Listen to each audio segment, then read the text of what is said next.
Welcome back everyone for our last week of the Snowed In Sampler Sew Along. If you've been following along each week, you should have all of your blocks pieced and put together. And this week we're going to work on putting the sashing in between the rows going this way and then also across, and we're going to put our borders on. So following this video clip, there's another little short instructional video on how to do that.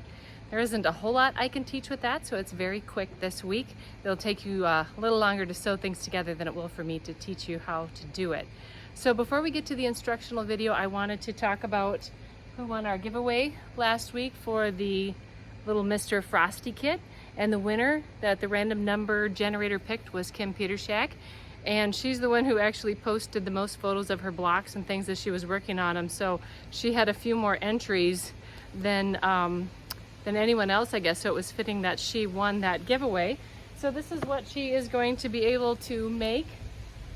The table runner arrived here last week. It's been out traveling, so I couldn't show it to you any of the other weeks, but she's going to be able to make this with what she won for participating in our giveaway and posting pictures of her blocks. So for those of you who have scraps left over from your big quilt though, you could get the pattern for this and then just buy some background fabric and some snowman fabric. But all these little pieces along the border you could cut with your scraps from your sampler. So this pattern is available as a single, and it's also in the Trendy Table 3 book. And I also wanted to mention you may have enough scraps left over to make the table runner back here. So this is already in your Snowed In Sampler pattern. So you already have this pattern. And if you've cut efficiently on some of those pieces, you'll have enough to make that. I also wanted to show you this one done with the fabric from Snowed In. This is called Easy Peasy Plaid, and this is also from the Trendy Table 3 book. So this would also be a good way for you to use up odds and ends and scraps. So you can either make this runner, or you could make several of these and sew them together and you'd get a nice little lap quilt. So the only thing you would need is a little bit of background fabric, and I've used the same background that you see that we used in our Snowed In sampler. So I also wanted to mention a couple other sew alongs coming up. So I have my Midnight Garden quilt hanging up over here. That's this one. This pattern will be released with my Indigo Garden collection, which is coming in October. And this quilt will be one of the boxed kits that goes with the collection. And if you're interested in a sew along for that, the Happy Little Stitch Shop is hosting a sew along for that. I think it starts after the first of the year. So you can go to their Instagram account or direct message them at Happy Little Stitch Shop, and she can give you more information on that. I was also thinking of hosting a sew along for my Aster pattern. So this is also for the Indigo Garden collection, and that will be coming out again in October. So this is one of the blocks from the Aster quilt. So I'm waiting on more fabric for this, and then I'm going to start shooting a few videos and making a few blocks. So I will be posting more information on this coming up, but I just wanted to let you know, in case you liked participating in this sew along and you'd like to do another one with me, or you like my fabrics and you'd like to try another one, we've got a couple options coming up to keep you occupied. So I guess that wraps it up. It was fun doing the sew along with you. I hope you enjoyed sewing with me, and I hope you learned a few things in the process. Thanks again for joining me. Okay, we are ready to start sewing our blocks together into rows. So we're getting to the really fun part where we start to see things coming together. So you're going to be on page 11 of your instructions, and that's where we will have you cutting this sashing. You may have already done that in week 1 if you cut all of your background fabric ahead of time. But if you haven't, go ahead and cut those pieces out. And then let's talk about sewing the rows together. So we're going to be sewing some of the shorter blocks together with little connector pieces here. So those are 2 1/8 by 8 1/2, and you're just going to be joining those in between your rows like so. So you get a really long horizontal row. Then we're going to also be sewing our tall blocks together here. So these are 2 inches by 14 1/2, and we also have some that are 1 1/4 by 14 1/2. So when you're sewing those rows together, just watch, because see here, this is a skinny one, here's a skinny one, there's a fat one, there's a fat one. And each row is going to be a little different. There's your skinny ones here on either side of the tree. So just pay attention to that as you're sewing those together into rows. There you're going to join like that. And and here until you get a nice, I can't even get the camera back far enough, but until you get a nice long row of those blocks sewn together. Then you're going to take a long tape measure like this, and you're going to measure your rows. Of course, this is after you have them pressed, and you're going to come up with a number that is the width of your quilt. So in the instructions here, you can see that I have a length of 60 inches, and I have a little disclaimer that that's if, you know, that's in a perfect world, that's the mathematically correct number. And of course, we have sometimes a little loss in a seam allowance, maybe a little shrinkage when you're pressing. So your number may be slightly different than that 60 inches. So make sure to take a measurement on each of your rows like this first before you cut that length.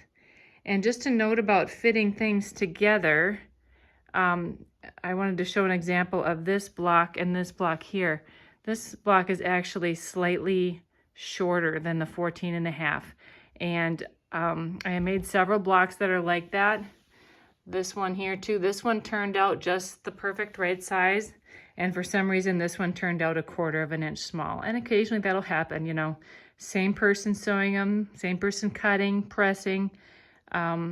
I sewed them at the same time, but for whatever reason, I had a little issue with the bias or something because it has ended up to be slightly shorter. So I'm going to ease that in when I sew my strip in between. And if you wanted to, you could even sew the strip that's going in between maybe 1/8 inch smaller than what it's cut in the pattern, and that way it's kind of in between these two, and then hopefully you can ease and make it fit. I don't think I'll have any trouble with that. I guess if you're going along and you notice that all your blocks are a little bit tiny, and for some reason, let's say your tree block is a little bit taller, you could trim a little bit off the top and make them all the same size. I do hesitate to tell you that, you know, too much, I guess, because, you know, you have to be careful where you trim, because on this particular block up here, you can't trim anything off the top or you're going to lose those points. And some of the blocks just don't have good places to trim, but your tree block, your present block here, I guess even this one you could trim a little, and this one you'd want to trim off the bottom versus the top where the bow is. So just keep those things in mind as you're sewing your rows together. Hopefully they're all really close to the same size so you don't have to worry about it, but I just thought I'd point out that even though this is my 3rd time making this quilt and I've made lots of these blocks, for some reason the one side of this block is just a little bit shy. So that's again why I give the disclaimer on this 60 inches. Yours may be slightly different than that, but just come up with a number that is kind of the average of all the width of both your, you know, these units up here and these taller units here. Then what you're going to do is take your 3 3/4 inch by 44 inch strips that are cut from the background fabric, and you're going to sew them all together end to end. So I'll take all of them. Let's see, however many we have to cut. There's 6 of them. Sew them all together into one long piece and then cut off the 4 lengths at 60 inches. And this should ensure that you get your seams kind of in different places, because you don't want to have it, like say, always here, here, and here, and here on all of your rows. I kind of like to have them mixed around in different locations so you don't notice it that much. So that's why I have you sew them all together and then cut off the 60 inches. So after you've pieced those and cut, you can go ahead and sew them between all of your rows here. Then we're going to talk about the borders and the binding. So there's some instruction here. There's going to be a 2.5 inch wide strip of background that's going to go all the way around your quilt. So you can see the diagram for that on the following page here. I always sew my side borders on first and my top and bottom on last. Again, you'll use that technique where you measure with the ruler. I shouldn't say a ruler, with the tape measure, and see how your measurement compares to what the actual measurement is, which is listed in the pattern here and here.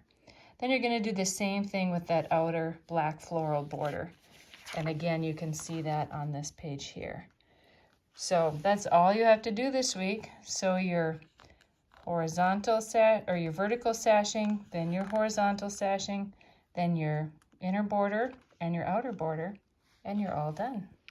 So now that your rows are all together, you're maybe wondering about how you're going to finish this. So I thought I'd bring my quilt outside in the light, so hopefully you could see some of the machine quilting that I did on the quilt. So I'm going to just kind of focus in on each little block and show you. There's some meandering in the background of that one, a little bow design quilted in the bow. This little present has some straight lines, and I echoed the bow and just a little bit of quilting on the ribbon. Some more meandering to fill in that present. Here's the snowflake, just loops in the background, and I echoed around each little snowflake piece here. Here's another present, more straight lines. I kind of did it the same way as the other one I showed you in this row, with just a filler in the background here. And the little tree, those are really fun to do that way. It's super easy. I do that freehand. I'm not marking anything. You can see a good shot of the background there. This is my kind of winter snowstorm quilting that I do. And you can see in this block there's a double loop filling that in. This present I just cross hatched the background. Let's see if I can get this one to show up. Do you see how there's sort of an elongated loop? And then you echo. I can't think of the name right off the top of my head what I usually call that, but just another filler pattern. It's got more cross hatching in it, as you can see, some meandering. Here's another good shot of that quilting there, that design. More loops. I think that covers each block, so you got a chance to see what different type of quilting I did in each block. There you can see this bow quilting just a little bit better. Oh, and that one I guess I hadn't showed that. I tried to make it look like a little snowflake design in the background. I don't love it, but I decided I didn't hate it enough to take it out. And then let me back up so I can show you the border down here. Because it's a black floral, the quilting just barely shows, but if I flip it over here, you can see that I did little trees in the background. So I hope that gives you a few ideas of how you want to quilt it, or maybe you just want to hire someone to do the quilting for you. But I did choose to do custom quilting, so I wanted to give you a few ideas on how I did that.